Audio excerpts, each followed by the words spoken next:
Bienvenidos a Legado 49, platicando de los 49ers. Bienvenidos a Legado 49, qué gusto que estén aquí ya con nosotros. Y como siempre, pues muchas gracias por todo lo que comentan, por todo lo que dicen. Y pues ya estamos aquí revisando la última parte de esta serie que fue el resumen de la temporada 2020 de los 49ers. Que como saben, bueno, pues ya hemos analizado cada uno de los momentos de esta temporada, comenzando con lo que fue el off-season 2020. Posteriormente, cada uno de los 4 cuartos de la temporada ya está en esas 5 partes, y esta es la parte final donde vamos a realmente revisar, no hacer un resumen de los juegos, sino más bien un resumen de lo que realmente sucedió y cómo fue que llegamos hasta este punto, ¿no? Esta es la parte 6, la parte final. Así que en los comentarios estarán todas las partes de esta serie. Les agradezco estar aquí. Bienvenidos a Legado 49, suscríbanse si no lo han hecho. Denle me gusta al video para que más aficionados a los 49ers lo vean. Y piquen en la campanita para que sepan cuando se esté estrenando un video de Legado 49. Resumen de la temporada 2020. Esta serie en su parte 6 y última. Bien, vámonos a unos números que nos van a revelar pues lo que fue esta campaña y lo que fue, ¿no? En cuanto a los resultados. O sea, al final los resultados es todo, pero ¿cómo se gestó todo este problema, no? Bueno, ¿qué récord tuvimos? Ya lo sabemos, 6-10, 6 ganados, 10 perdidos, para un equipo que se suponía aspiraba al Super Bowl, pues fue bastante raquítico. La diferencia en puntos, después de los ganados y perdidos, lo hemos platicado aquí, hay 2 estadísticas letales para cualquier equipo, y que generalmente los equipos ganadores las tienen en positivo y los equipos perdedores en negativo. Bueno, ¿cuál fue la diferencia en puntos? Menos 14 al final. Hicimos 376 puntos y nos hicieron 390 puntos. Con eso fuimos el equipo número 21 en cuanto a puntos anotados y el equipo número 17 en cuanto a puntos recibidos. Con eso tuvimos un menos 14. No es algo tan impresionante como con otros equipos que a lo mejor quedaron en menos 100 y cacho, pero al final quedamos con récord negativo, con diferencia en puntos negativos. Luego tenemos la diferencia en turnovers, el tercer aspecto más importante que hemos platicado aquí en Legado 49, y estuvimos en menos 11. Con eso fuimos el equipo número 31. 31 de 32. O sea, fuimos el equipo con un diferencial de turnovers más negativo, solamente por encima de los Broncos, me parece. Entregamos 31 veces el balón nuestra ofensiva, y nuestra defensiva recuperó 20 veces el balón, para una diferencia de menos 11. Estos 2 puntos nos dejan muy claro entonces ver cómo fuimos un equipo pues bastante malito en este sentido, y por eso se refleja en el récord. Ahora vamos al porcentaje de intercepciones. Nuestro porcentaje de intercepciones de los quarterbacks fue de 3%, el número 29, el cuarto peor equipo siendo interceptado a cada momento.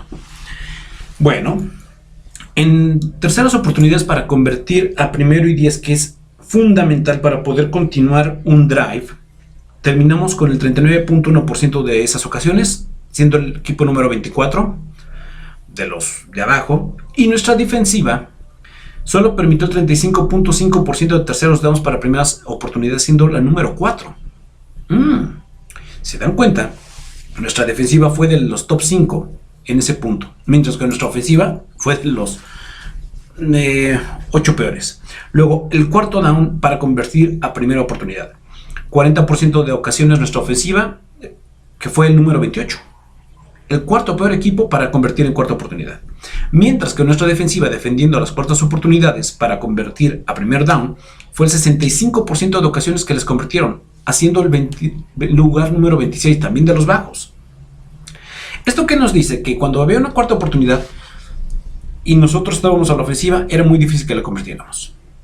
Y cuando el equipo rival estaba ciertamente queriendo hacer una conversión de cuarta oportunidad, era muy probable que lo hiciera. Ahora, la zona roja. Cada vez que llegamos a la zona roja, el 67.3% de las ocasiones anotábamos que somos el número 8 en ese punto, mientras que nuestra defensiva permitía el 57.8%. Era la número 9 en permitir anotación en zona roja. Bueno, en ese punto hemos mejorado ciertamente con otros años. No obstante, la clase de jugadores que teníamos ciertamente limitados en talento. Esto nos dice que por lo menos en este punto Shanahan ha mejorado mucho en sus decisiones dentro de la zona roja, para subir a casi un 68%, y la defensiva pues se fajaba bien para permitir 58% de esas ocasiones, a pesar y de lo limitado que tenía el roster. Ahora vamos a los drives terminados en touchdown. Los drives que comenzábamos terminaban en promedio 36.3%, siendo el número 24 de los últimos para poder terminar nuestros drives en anotación. Mientras que los rivales, el 38% de esas ocasiones terminaban en touchdown. Nuestra defensiva era el número 13. Cada vez que entraba al campo permitía solamente 38% que terminaran en touchdown. Drives terminados en turnover, o sea, entregando el balón. Ojito aquí. Cada vez que iniciábamos un drive, 15% de esas ocasiones terminaban en anotación. ¿Cuántos drives se manejan por juego? Aproximadamente estamos hablando de unos entre 10 y 12 drives por juego. Bueno, el 15% de esas ocasiones terminaban entregando el balón a nuestra ofensiva.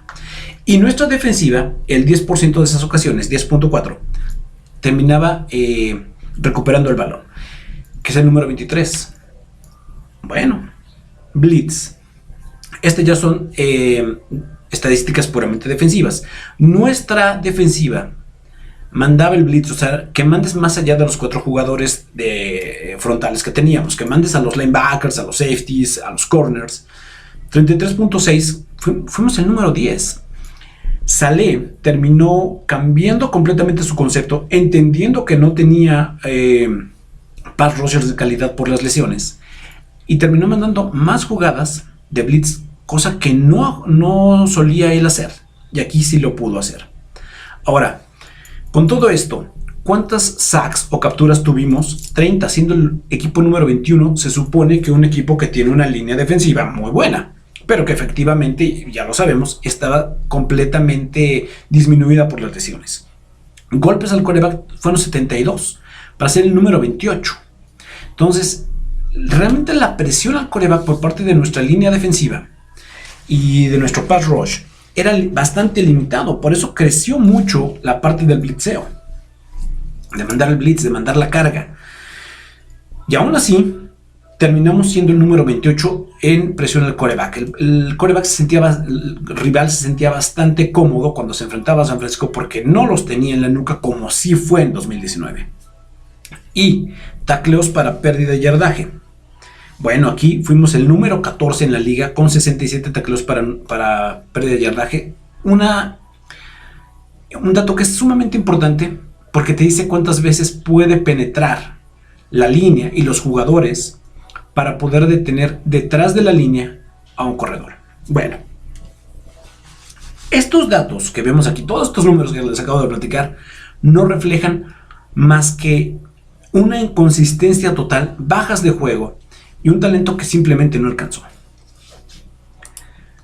Pero también nos revelan algo, que nuestra defensiva fue mejor de lo que se esperaba. Bueno, ya sé que hay muchos escépticos y hay mucha gente que no le gusta, y que cuando le dicen, bueno, el primer problema que tuvo San Francisco fueron las lesiones. No, pero es que es más allá de las lesiones, porque las lesiones son un pretexto, se la han pasado pretexteando que fue. A ver, este es un deporte de titulares. Los backups están para rellenar. Y aquella historia del next man up, que es cuando se lesiona el titular y de repente entra alguien más y de repente sube y que bien jugó y va a ser la siguiente gran estrella, puede darse, pero no en todas las posiciones, no en todos y cada uno de los lesionados que llegas a tener. Bueno, aquí tenemos la ofensiva. todos los jugadores ofensivos que tuvimos y quienes se fueron lesionando. Fíjense, aquí están marcados de esta manera, en rojo con fondo dorado, los que son titulares total y absolutamente. Jimmy Garoppolo, tu quarterback, tu corredor Raheem Mostert, wide receiver Deebo Samuel, tight end George Kittle, tu centro Weston Richburg. También estuvo lesionado Jalen Hurts, que nunca jugó, Travis Benjamin, que tampoco jugó, Jordan Reed, Ben Garland, el centro que se suponía iba a cubrir a Weston Richburg, Michael Hasty, Jawan Jennings, Ronis Grasu, que también iba a cubrir la baja del centro de Richburg y de Garland. Todos estos jugadores estuvieron fuera la mayor parte del tiempo, porque también tuvimos otros lesionados, porque también estuvo Brandon Ayuk lesionado, estuvo Richie James lesionado, Jeff Wilson estuvo lesionado, Nick Muller estuvo lesionado, Ross Willis estuvo también lesionado en un tiempo. De aquí, ¿qué más? River Craycraft también se lesionó un par de juegos. A lo que quiero llegar es, todos estos fueron lesionados en gran medida. Y bueno, pues entonces, con todos estos lesionados, es muy complicado poder decir, es que fueron pretextos. Estamos viendo la ofensiva. Bien. Luego entonces, vamos a pasar a los lesionados, pero de la defensiva. Fíjense, Nick Bosa, Richard Sherman, Jack Start, Dee Ford, Kevin Williams. Todos ellos titulares y que se lesionaron ya sea por toda la temporada o por un periodo de tiempo. Sumemos Solomon Thomas, DJ Jones, Jimmy Ward, por un momento, Ezequiel Ansah, Joe Walker, Ahkello Witherspoon, Emmanuel Mosley, Ronald Blair, Kevin Gibbons, Jamar Taylor. Todos esos jugadores se fueron lesionando. Ya estuvieron fuera por un periodo de tiempo, invariablemente de pequeñas lesiones que tuvieron algunos otros. Pregunto, ¿les parece poco o quieren más? Porque es muy fácil llegar y decir, es que es puro pretexto, simplemente dijeron que fueron por las lesiones y no pudieron. Pues no pudieron porque no planearon tener lesionados, porque todos los equipos se lesionan. Sí, todos los equipos se lesionan, pero no así. Aquí tenemos los equipos especiales que realmente no se lesionaron, aunque al final Robbie Gould sí tuvo una lesión por ahí, ya no jugó el último partido. Y recordemos que el long snapper terminó por cambiarse, ¿no? Bueno. Quiero que vean esto. A ver, yo agarré los dos equipos que llegaron al Super Bowl en este año. Los Chiefs y los Buccaneers. Vamos a lesionar a todos los jugadores que, como en nuestro caso, eran titulares y no estuvieron. Y jugadores clave, ¿no? Porque es muy fácil decir se lesionaron, bueno, sí, pero cuando pierdes un playmaker como George Kittle, cuando pierdes un playmaker como Nick Bosa, cuando pierdes tu quarterback titular, evidentemente va a haber golpes. Entonces aquí vamos a lesionar a Patrick Mahomes, a Clyde Edwards-Helaire, Tyreek Hill, Travis Kelce, Justin Reuter, su centro. Sumémosle de Marcus Robinson, Daniel Kilgore, Le'Veon Bell, Darren Williams, Dalton Schoen, Ricky Seals-Jones y Stefan Wisniewski. Nada más estamos hablando de la ofensiva, ¿no? Para ver cómo pudiese esto, pues de alguna manera cambiar. Yo me pregunto, si lesionas a todos estos, ¿la ofensiva de los Chiefs es tan impresionante? Pues nada más se lesionó su tackle izquierdo y resultó que fueron destrozados en el Super Bowl. Pero ¿qué tal si no hubieras tenido a Patrick Mahomes casi toda la temporada?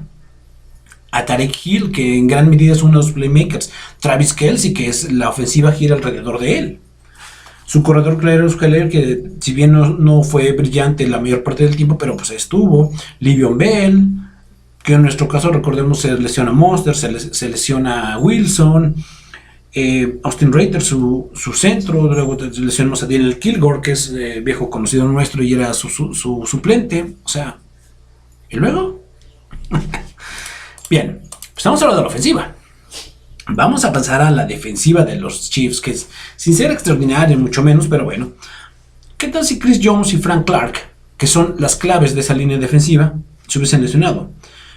Paseñón también. Luego vamos a lesionar a su free safety, Daniel Sorensen, que en todo caso puede ser el strong safety que está marcado aquí como Tyrann Mathieu, porque así fue nuestro strong safety con Jack Sktar, ¿no? Brashad Breeland, DeAndre Baker, Juan Thornhill, que es también un muy buen defensive back, Charvarius Ward, Alex Okafor, Taco Shelton, Dorian Daniel, Tim Ward, Demonte Harris, Alex Brown, todos esos de alguna manera te van afectando. Pues, ¿qué hubiera pasado con los Chiefs? Yo me pregunto, ¿hubiesen llegado al Super Bowl? Pues lo veo muy difícil. Luego entonces, vamos a pasar a los Buccaneers. ¿Y qué pasa si con los Buccaneers terminan lesionándose Tom Brady, Mike Evans, Rob Gronkowski, su centro Ryan Jensen, su suplente A.Q. Shipley? Pongo aquí a Ronald Jones 2, aunque esté en el segundo equipo, porque él realmente era el titular. El titular no era tanto Leonard Fournette, aunque fuera como que el que iniciaba, ¿no? Pero si lesionas a Jones y también a Fournette, entonces, ¿qué pasa? Lesiona McCoy también, a Keyshawn Vaughn, su seleccionado en el draft, Scotty Miller, que tuvo grandes momentos, Cameron Braid, el tight end suplente, A.Q. Shipley, Nick Leverett. Me pregunto, ¿los Buccaneers hubieran llegado al Super Bowl? Vamos ahora con la defensa, que la defensa dicen que es la que ganó el Super Bowl. Bueno, la defensa aprovechó que la línea ofensiva de los Chiefs estaba destrozada y lo hizo bien. Pero ¿qué hubiera pasado si esta defensiva de inicio no hubiese tenido a Jason Pierre-Paul? Vita Vea, que no lo tuvo gran parte del juego realmente, pero Raheem Núñez Roches estuvo por ahí, Ndamu Kongsu, por supuesto, Antoine Winfield, Sean Murphy-Bunting, que si bien su secundaria no era lo máximo, pero bueno, estamos de alguna manera intentando emular lo que hubiese pasado con esta defensiva si hubiese tenido las lesiones que tuvo San Francisco. Ryan Smith, Carlton Davis, Anthony Nelson, Deontay Buchanan, Ross Cockrell, Jamel Dean, Sam Renner, Khalil Davis, Herb Miller. Yo me pregunto, ¿con esta defensiva hubiesen podido llegar a donde llegaron? Entonces, a ver, no se trata de justificar, que quede muy bien, muy claro lo que estoy diciendo, lo que sucedió con los lesionados de San Francisco. No, que quede muy claro, no es una justificación, es remarcar una realidad, estimados. Es decir, a ver, en algún punto te tenía que afectar y nos afectó. ¿Por qué? Porque el talento es muy limitado, no podíamos hacer más, a pesar de que lo intentamos. Entonces, decir que esto no fue el factor más importante en el fracaso que fue la temporada, pues es simplemente querer minimizar un punto que fue fundamental y que muchos tal vez no quieran ver porque consideran que es mejor abstenerse de decir algo a pesar de que fue muy claro. Bien. Pero ese fue el punto más importante. Ahora vamos a otro punto que también fue muy destacado y ciertamente muy complicado. La línea ofensiva, la offensive line. A ver, lo hemos hablado muchas veces aquí en Legado 49. La importancia de la línea ofensiva. Y ciertamente estos hombres no se llevan los reflectores, no es algo sexy tener un liniero ofensivo, hablar de lineos ofensivos, pero la línea ofensiva es la que hace que funcione una ofensiva. Y si no, pues pregúntenle a los Chiefs. Ahora, aquel argumento que dice que, pero es que hizo todo lo que pudo Mahomes. A ver, fue muy lamentable ver a Mahomes en algunas jugadas intentar sacar de la chistera algo. Porque lo único que nos estaba diciendo en ese momento Kansas City es que estaba muerto totalmente. Lo que hacía Mahomes puede funcionar y puede ser una optativa en un tochito bandera. Pero estamos hablando de fútbol americano profesional. Lo que estaba haciendo Mahomes era lamentable para los Chiefs. Y ciertamente fue tan lamentable que no pudieron anotar una sola ocasión aquella gran ofensiva. Bien, nosotros tuvimos problemas de línea ofensiva. Aquí está nuestra línea ofensiva del 2019. Tackle izquierdo, Joe Staley.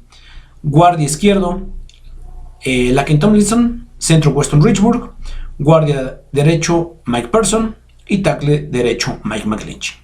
Bueno, en 2020 nuestra línea fue tackle izquierdo, Trent Williams, guardia izquierdo, Laken Tomlinson, centro, Ben Garland, Devin Brunskill, guardia derecho, Colton McKivitz, entre otros, pero Colton McKivitz digamos que fue el que se fue quedando ahí más tiempo, y tackle derecho, Mike McGlinchey. A ver, podemos ver que del 2019 al 2020 solamente 2 jugadores repitieron, que fue el left guard, Laken Tomlinson, y el right tackle, Mike McGlinchey. De ahí en fuera, nuestro tackle izquierdo fue completamente distinto. Joe Staley ya no estaba, era Trent Williams.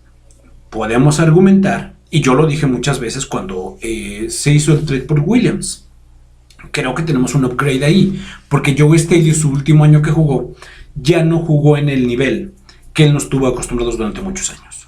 Porque simplemente porque la edad pesa. Y Trent Williams era un buen upgrade. Luego, el centro.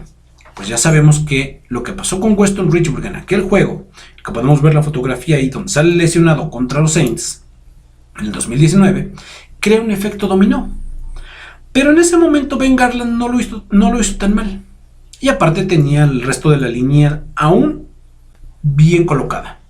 Entonces, Ben Garland se supone iba a ser el centro si es que Richburg no estaba listo. Pero Ben Garland también se lesiona. Y eso provoca que intenten hacer una especie de audición para ver quién iba a ser el centro. Para que Daniel Brunskill, que es un tackle y que iba a ser guardia derecho, termine siendo entonces el centro, nos dice lo mal que estuvo esto en cuestión de talento para cubrir al suplente del titular. Porque era cubrir a Ben Garland, que era el suplente de Weston Richburg. Y terminan poniendo a Daniel Brunskill. Y de guardia derecho ya no estaba Person, era McKivitz. Aquí fue donde todo se acabó. ¿Por qué? Porque a pesar de los esfuerzos que hace la línea, no alcanza. No alcanza para sacar claramente a un equipo que estaba pues sumido en el problema. Ahora, vamos a esto. Pro Football Focus dice que la línea de San Francisco fue de manera global, así ellos nada más lo marcaron, la número 10. Bueno. Y en otro sitio lo colocan como la número 14, la número 16 para la carrera, para el pase, y la número 14 para la carrera. Entonces, termina siendo la número 14 global, 16 y 14. Bueno, vamos a ver.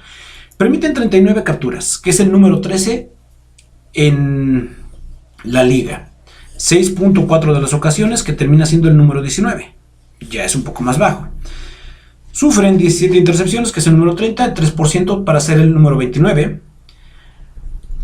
Permiten yardas por acarreo de sus corredores por 4.3, que son el número 17, y 20 fumbles.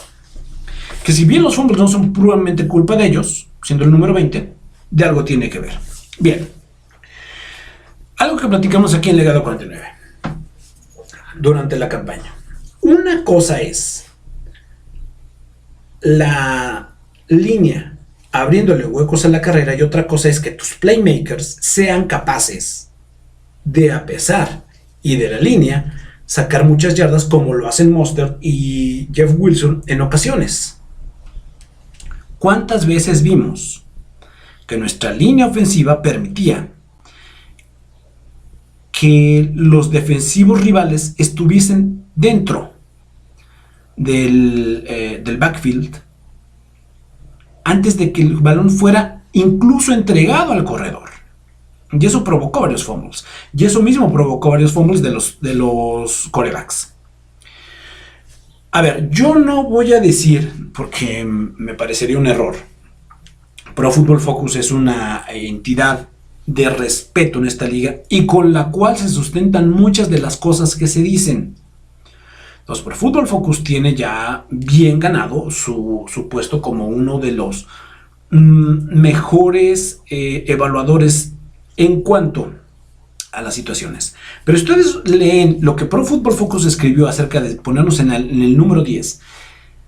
Escribe 3 párrafos, de los cuales 2 están dedicados puramente y exclusivamente a Trent Williams y de lo fabuloso que hizo Trent Williams, y Trent Williams regresó de sus lesiones y hizo un gran trabajo, cosa que es cierta. Trent Williams hizo un gran trabajo, porque de no haber sido por Williams, esta línea ofensiva hubiese sido todavía peor. Por supuesto, esta línea ofensiva no está en el nivel de la de los Bengals o los Jets. Recordemos que los Bengals hicieron tan mal las cosas en su línea ofensiva que a su gran adquisición, Burrow, pick global número 1 del draft pasado, terminaron matándolo.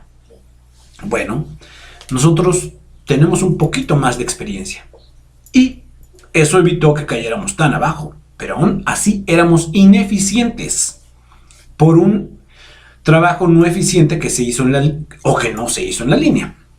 Bueno, me parece mucho más normal un lugar del 15 por ahí de la mitad de la tabla porque nos arroja más realidades. Otra cosa, en el aspecto de la línea ofensiva por tierra, repito, es lo que te abre tu línea ofensiva, y otra cosa es lo que el corredor puede sacar y pareciera que se corren más yardas. No es que se corren más yardas, simple y sencillamente el corredor tiene una gran capacidad de playmaker y es lo que ayuda.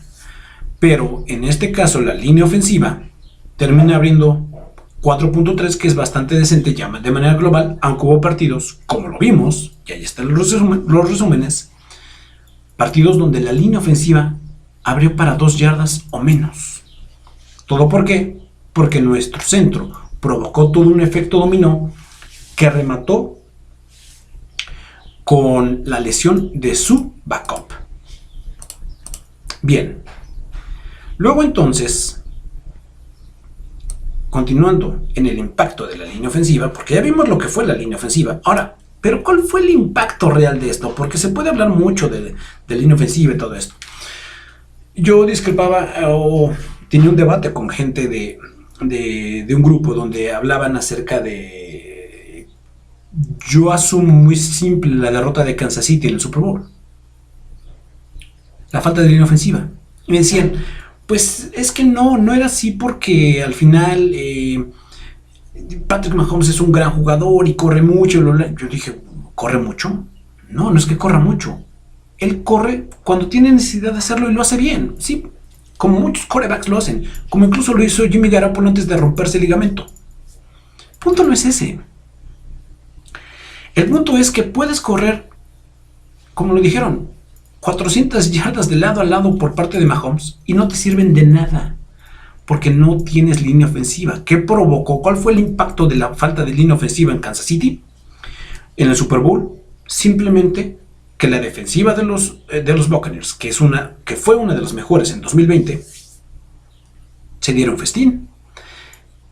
Le acabara causando dolor de cabeza a Patrick Mahomes y simple y sencillamente vimos un bodrio total. Bueno, el impacto de la línea ofensiva en San Francisco durante toda la temporada, ¿qué fue? Que se lesionara el quarterback. Ya lo sé, porque ahí van los haters de Jimmy Garoppolo a decir, es que es de cristal. Sí es de cristal, o parece ser de cristal. Bueno, pero si aparte no lo proteges y es tu quarterback titular, pues va a ser todavía más problemático, ¿no? Entonces, el impacto de un mal manejo de la línea ofensiva genera un quarterback lesionado, que es el titular. Y cuando tu titular quarterback es lesionado, es muy difícil salvar la temporada. Bueno, ¿qué genera también? El impacto de la línea ofensiva, un ataque terrestre deficiente, porque no estaba funcionando al 100. Que genera también que metas un quarterback backup. Lo hemos dicho aquí, ¿cuál es el trabajo del backup como quarterback? No te equivoques, y para eso voy a buscar la manera de que tengas la menor cantidad de presión.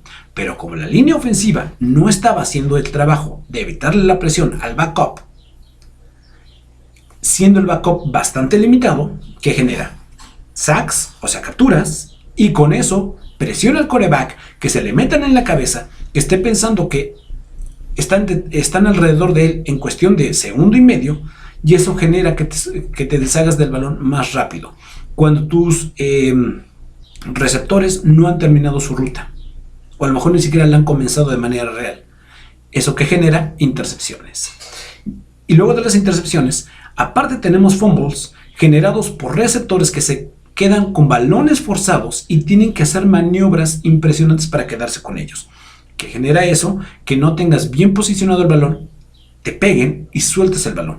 Más aparte, la línea ofensiva genera que ingresen al backfield y antes de que el quarterback esté entregando el balón al corredor, el corredor todavía no lo ha asegurado bien y se genera un fumble detrás de la línea. Eso genera también después que haya fumbles del mismo quarterback y que terminen con el balón en posición de los rivales. Y si lo sumamos con eso, bajas de juego ofensivo. ¿Por qué? Porque simple y sencillamente los playmakers no confían en su quarterback, el quarterback no confía en su línea ofensiva. ¿Qué pasa? Un efecto dominó en el cual hay bajas de juego porque nadie confía en nadie. Y ese es el gran impacto de una línea ofensiva, de algo que no se habla porque no es sexy. Bueno, ya tenemos dos cosas, las lesiones y una línea ofensiva deficiente. Pues, ¿qué sucede? Tenemos que voltear a ver al general manager y al head coach. ¿Cuál fue el plan para la línea ofensiva en 2020? Lo hubiéramos preguntado, ¿no? ¿Qué pensó Shanahan o Lynch en cuanto a esto? Creo que era muy simple, a mi parecer, porque creo que no hubo ninguna complicación en eso. Fue muy simple el decir, vamos a esperar que Weston Richburg esté bien, porque Richburg se presume va a estar bien por ahí de la mitad de la temporada. Mientras vamos a aguantar con Garland, ya tenemos a Trent Williams y vamos a meter a Brunskill de guardia derecho. Pero me parece que era muy simple. El problema es que nunca estuvimos realmente preocupados porque qué iba a pasar si Garland se lesionaba o si Trent Williams se lesionaba. Y dos, sí, todos los equipos tuvieron de cierta medida lesiones por la falta de una pretemporada real y de un training camp como tal. Pero lo de San Francisco es para escribir un libro. O sea, la cantidad de lesionados que tuvimos fue en misericordia. También hay que preguntarle a Kyle Shanahan qué sucedió con el staff de acondicionamiento físico. O si es verdad que sus jugadores estaban entrenando de manera forzada una y otra vez, a pesar de todo. Preguntarle a John Lynch. John, ¿trajiste gente con la cual cubrir las bajas, sobre todo en el centro? ¿O eso no lo pensaron? ¿Qué conllevó con eso? ¿Qué terminó sucediendo? Que ahora sí nos ganaron los equipos. Algunos equipos sí podemos decir que nos ganaron con claridad. Voy a remontarme rápidamente al 2019 y voy a recordar las 3 derrotas que tuvimos, incluso la del Super Bowl. Esas 4 derrotas que tuvimos en todo el 2019, ¿cómo fueron? La primera derrota, recordemos que fue contra los Seahawks, donde no estaba George Kittle, también se terminó lesionando Emmanuel Sanders. Realmente Jimmy Garoppolo estaba solo, buscando con qué compenetrarse. Cuando termines bien es afuera.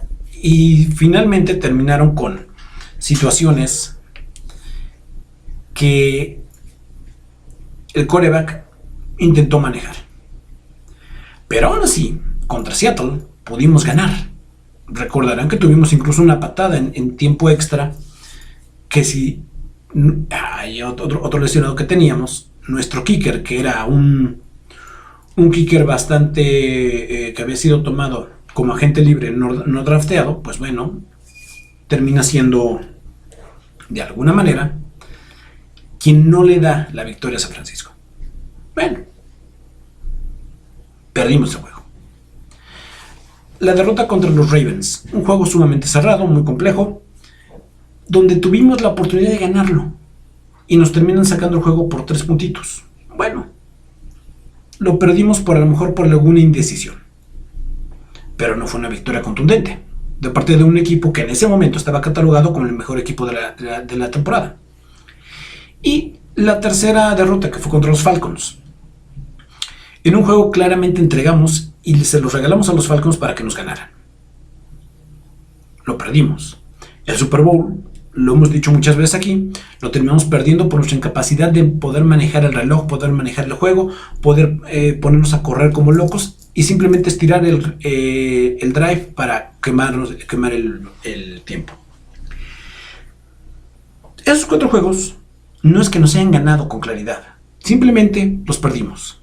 Pero en este 2020 hubieron juegos donde nosotros los fuimos entregando, como el juego contra el fútbol team, el juego contra los Cowboys, el juego de cierre contra Seattle, el juego contra los Saints. Sí, nosotros los entregamos. Pero aún así, hubieron 4 partidos que claramente pasaron por encima de nosotros y nos ganaron sin ninguna duda. Juego contra los Dolphins, que fue una masacre. El primer juego contra Seattle, donde se termina lesionando Garoppolo y Kittle. El juego contra los Packers, que claramente nos pasaron por encima. Sí, teníamos al Practice Squad del Practice Squad, pero aún así nos pasaron por encima. Y el juego contra los Bills, que fue un desastre total. Nos ganaron. ¿Eso qué quiere decir? Que fueron superiores, que no teníamos el talento para ganar. ¿Por qué? Por todo lo que vimos. De contendientes al Super Bowl, a pick global número 12 que vamos a tener en el draft 2021. ¿Qué pasó? Yo he definido la temporada así, estimados, si ustedes lo saben. Simplemente el talento no alcanzó. Si a mí me preguntan, definen una frase, ¿qué pasó en el 2020? Pues el talento que tuvimos a nuestra disposición, por todo lo que sucedió, simplemente no alcanzó. No alcanzó para hacer frente a todo el problema que teníamos y sobre todo enfrentar pues a rivales de verdad en la NFL, ¿no? Y como en esta vida todo es buscar culpables. ¿Quiénes son los culpables? Número 1, las lesiones. Número 2, la línea ofensiva. Número 3, las bajas de juego generadas por tener a gente que no tiene el talento suficiente. Y número 4, sí, la gerencia y el head coach. Porque, a ver, muchos dirían que ellos son los principales culpables. Bueno, yo creo que ningún equipo puede soportar lo que le pasó a San Francisco. Por muy buena gerencia que tengas. Si se lesionan tus playmakers no puedes hacer gran cosa. Pero ciertamente tienen parte de la responsabilidad, porque al final, si nuestra línea ofensiva hubiese sido mucho mejor, yo creo que hubiésemos tenido la capacidad de aguantar un poco más. No estoy diciendo que con eso hubiéramos sido contendientes al Super Bowl, no, porque en el momento en que se te lesionan tus jugadores, pues es cuestión de ver qué sucedió. Pero hay que revisar por qué se lesionaron. La línea ofensiva era al final la línea ofensiva está hecha para Shanahan. Shanahan la ha pedido así. Y ahí está el resultado. Entonces, sí hay parte de responsabilidad en la gerencia y el head coach. A pesar y de que estoy muy de acuerdo en que no son los únicos culpables. Entonces, estimados, esta ha sido la parte 6 de este resumen del 2020. Había que hacerlo de esta manera para ir entendiendo cómo llegamos aquí. ¿Cómo es que hemos llegado a un punto en el que simple y sencillamente pasamos de ser un contendiente al Super Bowl a terminar con 6 ganados, 10 perdidos, pick global número 12? ¿Qué nos pasó? Todo lo que evaluamos. Desde el off-season 2020, la primera, la segunda, la tercera y la cuarta parte de la temporada, y con eso entender qué fue lo que sucedió. Ese resumen que dejamos aquí: lesiones, problemas en la línea ofensiva, bajas de juego y por supuesto la responsabilidad que tiene el head coach y el general manager, pero que queda reducida en ese punto. ¿Por qué? Porque al final